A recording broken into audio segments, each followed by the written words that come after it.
नमस्कार दोस्तों। ये जो हमारा पेट का एग्ज़ाम होना है, ठीक है, उसको लेकर जो है उसका नोटिफिकेशन आ गया है।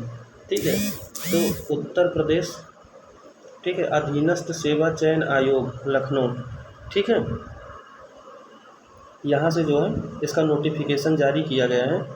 अब देखिए इसका जो डेट दिया गया है कि कब से फॉर्म भरा जाएगा, तो जो इसका विज्ञापन प्रकाशन की तिथि है वो कब से है, 1/8/2023 से है। ठीक है, और जो आवेदन होगा वो भी कब तक होगा, 1/8/2023 से, मतलब आवेदन किया जा सकता है और शुल्क भी 1 तारीख से ही जमा किया जा सकता है। और इसकी जो अंतिम डेट है वो कौन सी है, तो देखिए आवेदन शुल्क जमा करने की और आवेदन सबमिट करने की अंतिम तिथि कौन सी है, 30/8, यानी 1 महीने का समय है। ठीक है, और शुल्क समायोजन एवं आवेदन में संशोधन, मतलब अगर कोई त्रुटि हो जाती है तो संशोधन करने के लिए जो डेट दी गई है वो 6/9/2023 को दी गई है।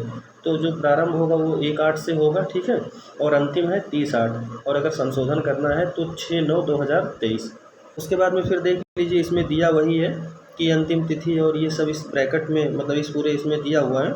इसके बाद में फिर देख लीजिए यहाँ पर ऑनलाइन ऑनलाइन, ठीक है, तो देखिए इसके लिए प्रारंभिक, मतलब ये जो है एक क्वालिफाइंग है।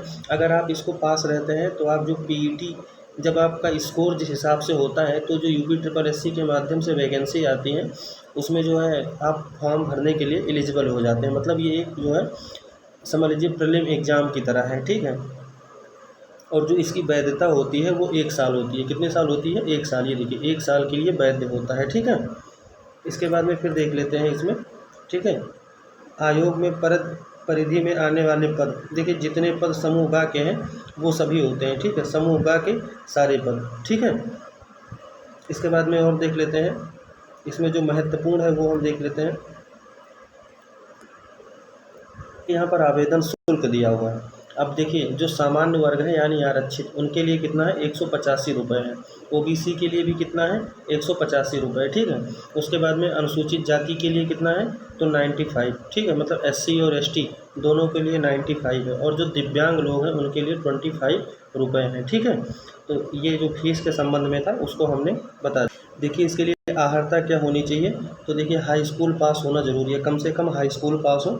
मैक्सिमम मतलब आप ग्रेजुएशन हो सकते हैं या पोस्ट ग्रेजुएट हो सकते हैं, जो भी योग्यता मांगी जाएगी जब फॉर्म आएगा तो उस हिसाब से वो ले लेगा। लेकिन न्यूनतम अर्हता जो इसकी होनी चाहिए वो कम से कम मैट्रिक पास होना चाहिए। ठीक है, और ये 1 साल के लिए वैध होगा, ये भी बात ध्यान रखना, वैधता इसकी 1 साल होगी। ठीक है, अब देखिए इसकी आयु सीमा की बात करते हैं, तो देखिए इसमें जो है जो 10वीं की हमारी मार्कशीट होगी उसके अनुसार, ठीक है, जो होना चाहिए वो 1 जुलाई 2023 से न्यूनतम उम्र कितनी होनी चाहिए, 18 साल, और जो 40 साल से अधिक की आयु ना हो, यानी न्यूनतम 18 वर्ष और मैक्सिमम कितनी होनी चाहिए, तो 40 ईयर होनी चाहिए। ठीक है, ये बात हमें ध्यान रखनी है। बाकी इसमें दिया हुआ है कि 5 वर्ष की छूट दी जाएगी जो कुशल खिलाड़ी वगैरह होंगे। ठीक है, बाकी जब फॉर्म आता है तो उसमें लिखा रहता है कि क्या क्राइटेरिया होगी, ओबीसी को कितना छूट होगा, एससी को कितना होगा, एसटी को क्या होगा, वो जब फॉर्म आता है तो उसके हिसाब से छूट दी जाती है। ठीक है, इसके बाद में फिर हम देख लेते हैं कि इसका सिलेबस क्या है। देखिए सिलेबस में दिया हुआ है भारतीय इतिहास, ये 5 मार्क्स का होगा। कितना, 5 मार्क्स का। अब देखिए सिंधु घाटी सभ्यता, वैदिक संस्कृति, ठीक है, बौद्ध धर्म, जैन धर्म। ठीक है, अब देखिए इसमें क्या पढ़ना है, जीवनी पढ़ना है और शिक्षाएं पढ़ना है। ये नहीं कि उसका पूरा इतिहास पढ़ दें बौद्ध धर्म का, नहीं, जीवनी का है और शिक्षा का है। जैन धर्म की भी जीवनी पढ़नी है और शिक्षा पढ़नी है। ठीक है, अब मौर्य वंश में सिर्फ हमको अशोक को पढ़ना है। किसको, अशोक को।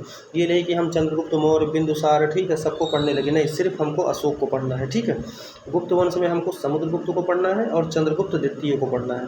उसके बाद में हर्षवर्धन को पढ़ना है। ठीक है, हर्षवर्धन के बाद में फिर राजपूत काल आ जाता है, सल्तनत काल आ जाता है। ठीक है, मुगल साम्राज्य, मराठा साम्राज्य, ब्रिटिश राज्य का मतलब उत्थान और जो है प्रथम स्वतंत्रता संग्राम, और ब्रिटिश राज का सामाजिक आर्थिक प्रभाव। ये इतना जो है ये टोटल हमारा कितना मार्क्स का होगा, 5 मार्क्स का होगा। ठीक है, इसके बाद में हमारा आ जाता है राष्ट्रीय आंदोलन। ठीक है, भारतीय राष्ट्रीय आंदोलन में जैसे स्वाधीनता आंदोलन के प्रारंभिक वर्ष, ठीक है, स्वदेशी व सविनय अवज्ञा आंदोलन जो महात्मा गांधी द्वारा किए गए थे। ठीक है, और स्वदेशी आंदोलन जो हमारा हुआ था वो कब हुआ था, 1905 में, तो यहाँ से पढ़ना है। क्रांतिकारी आंदोलन और राष्ट्रवाद का उदय। ठीक है, विधायी संशोधन और 1935 का चार्ट अधिनियम, भारत अधिनियम, भारत शासन अधिनियम। ठीक है, फिर भारत छोड़ो आंदोलन, आज़ाद हिंद फौज और नेताजी सुभाष चंद्र बोस के बारे में, ये भी हमारा कितना हो जाएगा, 5 मार्क्स का हो जाएगा। इसके बाद में भूगोल में देखिए हमको क्या पढ़ना है, तो देखिए भूगोल में हमको भारत का भूगोल और भारत एवं विश्व का भौतिक भूगोल, उसके अलावा नदियाँ, ठीक है, और नदी घाटी, भू जल संसाधन, पहाड़, पर्वत, हिमनद, मरुस्थल, शुष्क क्षेत्र, वन, खनिज संसाधन, ठीक है, भारत एवं विश्व के राजनैतिक भूगोल, जलवायु तथा मौसम, टाइम जोन और जनसांख्यिकी, ठीक है, परिवर्तन तथा प्रवास। इसके बाद में देख लीजिए अर्थव्यवस्था में। अर्थव्यवस्था में सबसे ज़्यादा इंपॉर्टेंट जो हो जाता है वो पंचवर्षीय योजना हो जाती है, ठीक है, जिसका नाम योजना आयोग है। उसके बाद में हमारा थोड़ा बहुत दुग्ध क्रांति से बैंकों का राष्ट्रीयकरण, देखिए ये वही है 1900 जो है 69 में 19 बैंकों का राष्ट्रीयकरण हुआ था। उसके बाद में 1980 में 6 बैंकों का राष्ट्रीयकरण, वहाँ से पूछ लेगा। उसके बाद में थोड़ा बहुत जीएसटी वगैरह के बारे में पूछ लेगा। तो देखिए कृषि सुधार हो गया, ढांचा का सुधार, श्रम सुधार, आर्थिक सुधार और जीएसटी, ठीक है।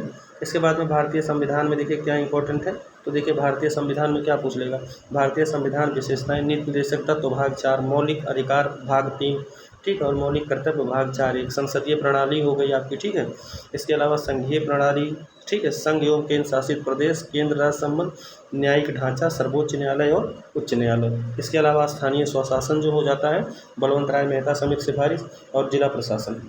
इसके बाद में देख लीजिए यहाँ पर, ठीक है, साइंस में तीनों पूछा हुआ है, ये नहीं दिया है कि कहाँ से कितना पूछेगा, बस भौतिक विज्ञान, रसायन विज्ञान और जीव विज्ञान। इसके अलावा देखिए हमारा जो मैथ हो जाता है उसमें पूर्ण संख्या, भिन्न एवं दशमलव ये पढ़ना है, परसेंटेज पढ़ना है, ठीक है, साधारण अंकगणितीय समीकरण पढ़ना है, वर्ग और वर्गमूल पढ़ना है, घातांक एवं घात पढ़ना है और एवरेज यानी औसत पढ़ना है। इसके बाद में फिर हम देख लेते हैं सामान्य हिंदी। देखिए सामान्य हिंदी भी, ये भी 5 नंबर का है। इसमें संधि हो गया, विलोम हो गया, पर्यायवाची शब्द हो गया, वाक्यांश हो गया, लिंग हो गया, ठीक है, संस्कृत भिन्नात हो गए, मुहावरे एवं लोकोक्ति हो गई, सामान्य अशुद्धियाँ हो गई, लेखक और रचना, गद्य और पद। अब अंग्रेजी में क्या पढ़ना है, देखिए इसमें एक तो व्याकरण होगा और एक जो है पैराग्राफ आपको आएगा, क्या आएगा, पैराग्राफ, ठीक है। इसके बाद में फिर रीजनिंग देख लेते हैं, ये भी 5 नंबर का है और इसमें क्या पूछेगा, तो देखिए बृहत एवं लघु रैंकिंग पूछ लेगा आपका, संबंध, ठीक है, ब्लड रिलेशन की बात कर रहा है। इसमें देखिए न्याय एवं निगम सिलॉक्स ये पूछेगा, समूह से भिन्न को अलग करना, ठीक है, मतलब 4 दिया रहेगा, एक कौन भिन्न है, कैलेंडर और क्लॉक हो गया, ठीक है, कारण और प्रभाव हो गया, कोडिंग डिकोडिंग हो गया।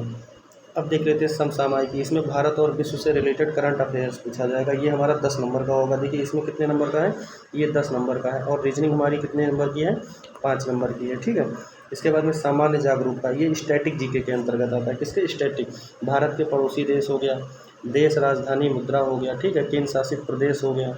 उसके बाद में भारतीय संसद, लोकसभा हो गया, विधान परिषद हो गया, राष्ट्रीय अंतर्राष्ट्रीय दिवस हो गए, ठीक है, विश्व के संगठन एवं मुख्यालय हो गए, भारतीय पर्यटन हो गए, भारत की कला एवं संस्कृति हो गई, भारत एवं विश्व के खेल हो गए, अनुसंधान हो गए और पुस्तक एवं लेखक हो गए, ठीक है। इसके बाद में फिर पुरस्कार विजेता हो गए, जलवायु परिवर्तन। ऐसे ही जो है अपठित, देखिए अपठित हिंदी गद्यांश, मतलब इसमें भी क्या हो जाएगा, पैराग्राफ आएगा, 5 प्रश्न आएगा। इसके बाद में ग्राफ, पाई चार्ट ये जो हमारा है, ठीक है, देखिए ग्राफ की व्याख्या एवं विश्लेषण ये 10 नंबर का है और तालिका से संबंधित आएगा, ये भी 10 नंबर का। देखिए ये तीनों हमारे जो है बहुत महत्वपूर्ण, और इसके अलावा करंट अफेयर्स जो है 10 नंबर का, तो 40 नंबर तो यही हो जाता है सीधे सीधे, ठीक है।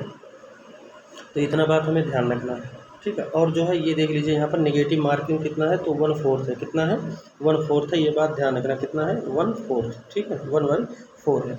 अच्छा इन सब के लिए देखिए जीएस से संबंधित जितने भी हैं ये सब जो लिखा हुआ है, सामान्य जागरूकता जो ये 10 नंबर का है, और ये जो करंट अफेयर्स है, ये सब आप जो है हमारे चैनल जो है PY, ठीक है, PYGS अड्डा, PYGS अड्डा यहाँ से देख सकते हैं, ठीक है, PYGS अड्डा, ये एक में ही रहेगा, यहाँ जगह कम होने की वजह से हम लिखे हैं।